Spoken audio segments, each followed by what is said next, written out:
You know, I'm not going to ask you if you think it's time to legalize marijuana, because I'm assuming I know the answer. Yeah. But you just heard Raoul from Burnaby saying he doesn't understand why it's illegal. Do you have a sense of that? You're in the thick of it. Why do you think pot is illegal in Canada? Well, I guess there's a lot of different reasons why it's illegal. I mean, it's a very complex issue, but certainly there's pressure from the states. There's political pressure all over the world. Canada would be a leader in the whole world, besides, of course, Amsterdam. So there is that pressure there to take that step. It's a huge step. So, and there's lots of course, there's lots of problems involved in this. But you know, so I hope Canada can be the leader. Well, what is your prescription, briefly, if you can? What's the answer here? Well, there's not a simple answer here, but I think that we have to start moving towards laws that are reflected from what people want. What people are asking for. Obviously, your callers, and from what I've seen on the show, people want to see cannabis legalized, and some do.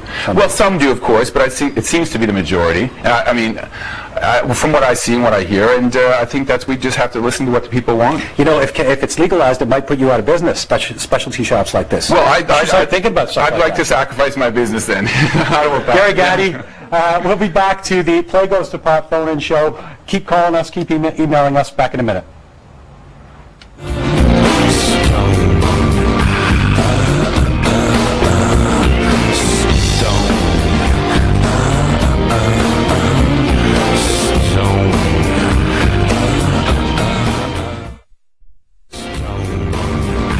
We don't have a war on drugs in Canada. You know, we don't have a private army like we've got down here called the DEA.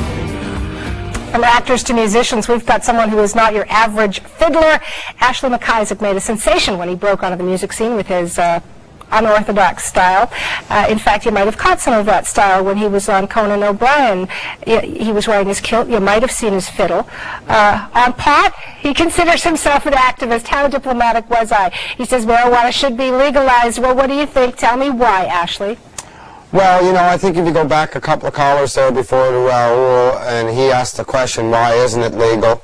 The answer was in the first question from Brian, who called from New Brunswick, which is, we're so politicized here with our ways concerning how it's going to affect our neighbor to the south there, that without a doubt, you know, I didn't think that Paul Salucci's tears when he came up to Canada for Private Ricky Green told me that I shouldn't smoke pot.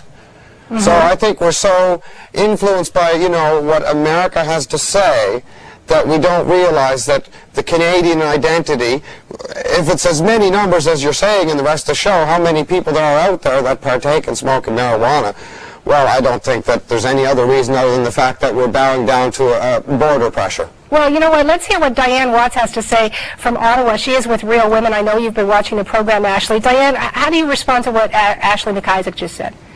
Well, I think Canadians find it rather distasteful when they see young people being exploited by being misinformed about the consequences of marijuana. It affects their education at a time where they should be building character. Yeah, let's give them Ritalin instead. There's a whole reaction against that. The Liberal government tried to decriminalize pot, and that was a foolish thing to do. It's not going to help our young people. It's not going to help. It's not going to make Canada stronger. So there's a tremendous reaction against that. People are just common sense. Does Ashley make you angry, Diane?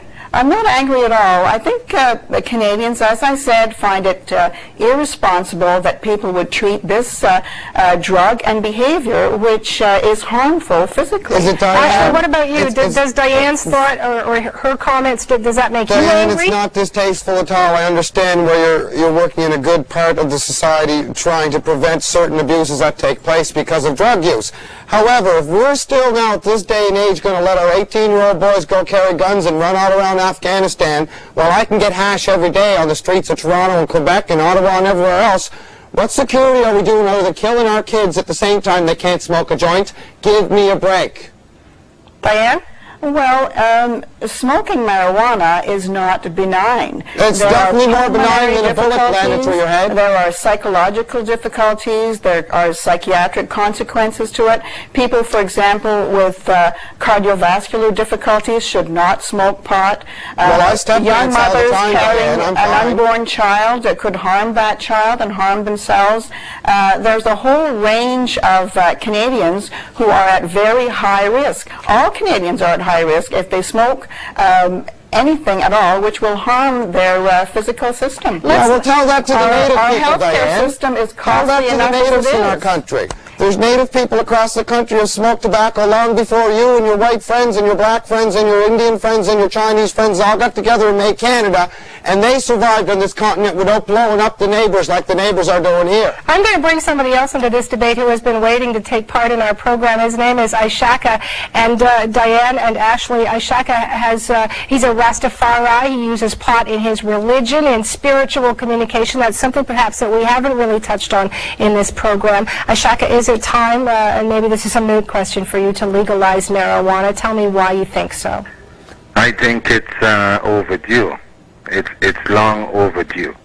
The debate, I think, has many perspectives, and we need to look at them clearly. First of all, the program last night projected pot as just more as a social fun thing, but there is a cultural perspective in that marijuana has been used in many cultures long ago. It was used by medicine men. So should it be legal because of that? Is that what you're saying? No, what I'm saying, how it became illegal is because, hemp was very competitive to other fibers that were used at a certain time. It was economics and politics. Ishaka, I'm going to jump in and just ask you a question here. You have said that you have smoked a lot of pot, but that you've never been busted. You do not have a record for possession.